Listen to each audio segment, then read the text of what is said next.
समाहरणालय सभागार में जिला खनिज फाउंडेशन ट्रस्ट डीएमएफटी शासी परिषद की महत्वपूर्ण बैठक संपन्न हुई। बैठक में डीएमएफटी मद से संचालित योजनाओं की प्रगति, भविष्य की प्राथमिकताएं और संसाधनों के प्रभावी उपयोग पर विस्तृत चर्चा की गई। बैठक में गिरिडीह लोकसभा सांसद चंद्र प्रकाश चौधरी, राज्यसभा सांसद डॉक्टर सरफराज अहमद, डुमरी विधायक जयराम महतो, जिला बीसूत्री अध्यक्ष संजय सिंह सहित कई जनप्रतिनिधि एवं अधिकारी उपस्थित रहे। उपायुक्त रामनिवास यादव ने प्रधानमंत्री खनिज क्षेत्र कल्याण योजना PMKKY की जानकारी साझा करते हुए कहा कि डीएमएफटी का उद्देश्य खनन प्रभावित क्षेत्रों का सर्वांगीण विकास है, में शिक्षा, स्वास्थ्य, महिला बाल विकास, PVTG परिवारों की आजीविका, पेयजल, पर्यावरण संरक्षण, सड़क, पुल पुलिया, स्टेडियम और सौंदर्यीकरण से जुड़े प्रस्तावों को सर्वसम्मति से पारित किया गया। लंबित योजनाओं को समय सीमा में पूर्ण करने और गुणवत्ता सुनिश्चित करने के निर्देश दिए गए। क्या निर्णय हुआ है डीएमएफटी को लेकर के? डीएमएफटी का आज बैठक था जिसमें कुल 14 करोड़ रुपया राशि है उपलब्ध। उसमें हम लोग को प्राथमिकता लेना है स्कूल के संबंध में। स्कूल की चारदीवारी, शौचालय 70% हम लोग प्रायोरिटी योजना लेना है इस पर, बाकी 30% लो योजना में रखना है। तो हम लोगों ने प्राथमिकता दी है कि स्कूल संबंधित जो कार्य है उसको प्राथमिकता दी जाए। अवैध खनन को लेकर के भी कुछ चर्चा हुई है क्या? अवैध खनन के लेकर चर्चा हुई, लेकिन बहुत सारी विस्तार पूर्वक बात नहीं हो पाई। बहुत सारी बातें नहीं हो पाई। और जिनका लीज खत्म हो चुका है या होने वाला है उस पर कोई चर्चा हुआ है क्या? ये ग्रामीणों के द्वारा इस प्रकार का जहाँ अवैध खनन हो रहा है या जिसका लीज खत्म होगा वैसा आवेदन लाके दे, अविलंब कार्रवाई होगी। आवेदन देने के बाद नहीं, यहाँ बैठक में चर्चा हुई है। हमको कॉपी ला दीजिए, हम उपायुक्त से बात करते हैं जी। 2 बार होनी है, जिसके अध्यक्ष डीसी साहब होते हैं, हम लोग मेंबर हैं। और इस साल की पहली बैठक है।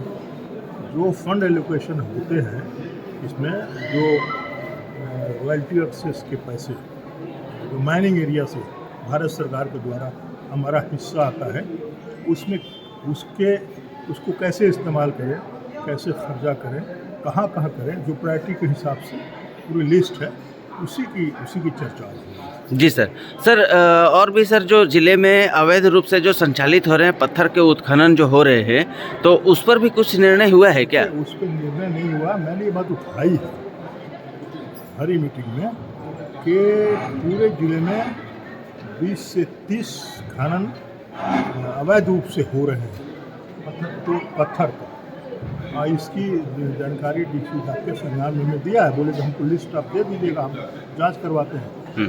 तो घोर बड़ी गलत चीज़ है। और मैंने राज्य सरकार के बड़े अधिकारी के भी संज्ञान में ये बातें रखी हैं और निश्चित रूप से मुझे उम्मीद है कि उस पर कार्रवाई होगी। जी सर, एक सवाल है और है हमारे पास। जैसा कि सर वित्तीय वर्ष 2025-26 के अंदर इस वर्ष गिरिडीह जिला के अंदर बहुत सारे पत्थर खान ऐसे हैं जिनका कि अनुबंध खत्म हो चुका है या होने वाला है, तो वैसे लोगों पर भी क्या आप लोग चर्चा हुई क्या? अनुबंध के बारे में चर्चा नहीं हुई है, लेकिन ये सारी बातें डीसी साहब के संज्ञान में है और जो बची होगी बात वो हम लोग संज्ञान में लाएंगे।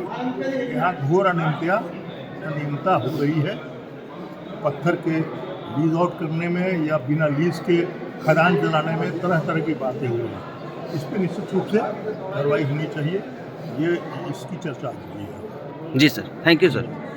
सर, अभी डीएमएफटी को लेकर के अभी गिरिडीह में जिला स्तरीय बैठक किया गया है, तो क्या इसमें सर निर्णय निकला और या डीएमएफटी का फंड को कैसे सर यूज़ करना है जिले में? देखिए, डीएमएफटी फंड का जो उपयोग हुआ है, जो आज तक फंड यहाँ पर थोड़ा गिरिडीह जिला में कम आता है और जो भी फंड आता है उसको सही ढंग से खर्च करना, इसका हम लोगों को समीक्षा करना है। बहुत सारी योजनाओं का हम लोगों ने समीक्षा किया, उसमें कई अधिकारियों की लापरवाही को भी देखा गया, जो सही रिपोर्ट अभी तक नहीं दे पाए हैं। फंड का सदुपयोग हो, इस पर निगरानी अच्छे ढंग से हो और प्रायोरिटी जो है जहाँ पर माइनिंग एरिया है वहाँ पर उसको देना चाहिए और प्रायोरिटी फर्स्ट में हम लोग रखे हैं। साथ साथ जो टेंडर प्रक्रिया है, जो गलत तरीक़ा से भी टेंडर हुआ है और हमने आदेश दिया है कि जो भी टेंडर हो ई टेंडरिंग के माध्यम से हो, और ऑफलाइन टेंडर करना कहीं से भी गाइडलाइन ना राज्य सरकार का है ना भारत सरकार का, फिर भी मनमानी के तरीके से एक अधिकारी जो अपना रिपोर्ट दे कि टेंडर जो ऑफलाइन हुआ है वो गलत तरीका है, गलत फीडबैक दिया है। मैं निर्देश दिया हूँ कि सभी टेंडर 2 लाख से ऊपर के जितने भी टेंडर हैं सभी ई टेंडर की प्रक्रिया से हो, ताकि पारदर्शिता हो और लोगों में जब विश्वास हो कि काम अच्छा ढंग से हो। जी सर, एक सवाल और है। जो सर अवैध रूप से जो संचालित हो रहे हैं जिले में खनन, पत्थर खनन हो रहा है, तो उस पर सर कुछ निर्णय आया है क्या? का जवाब सरकार के लोग देंगे तो ज़्यादा बेहतर है। कितने लोग यही बनते की बैठक थी जिसमें गिरिडीह सांसद, राज्यसभा सांसद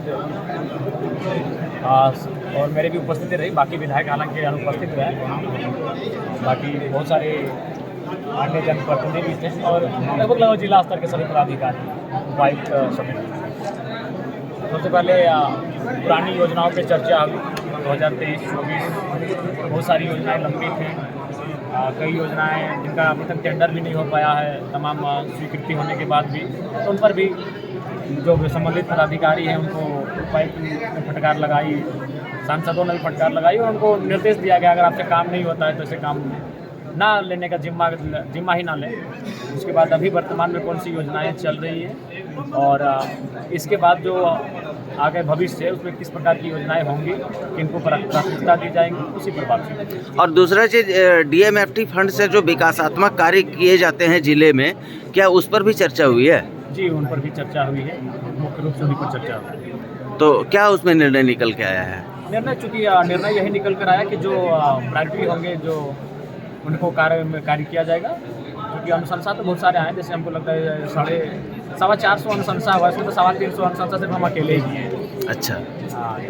गिरिडीह में जितने 9 विधायक सांसद हैं, बाकी मुखिया को जिला परिषद को भी जो DMT एरियाज में आते हैं फिर वे भी अनुशंसा करके देते हैं। मतलब आपके विधानसभा से कितनी अनुशंसा रही?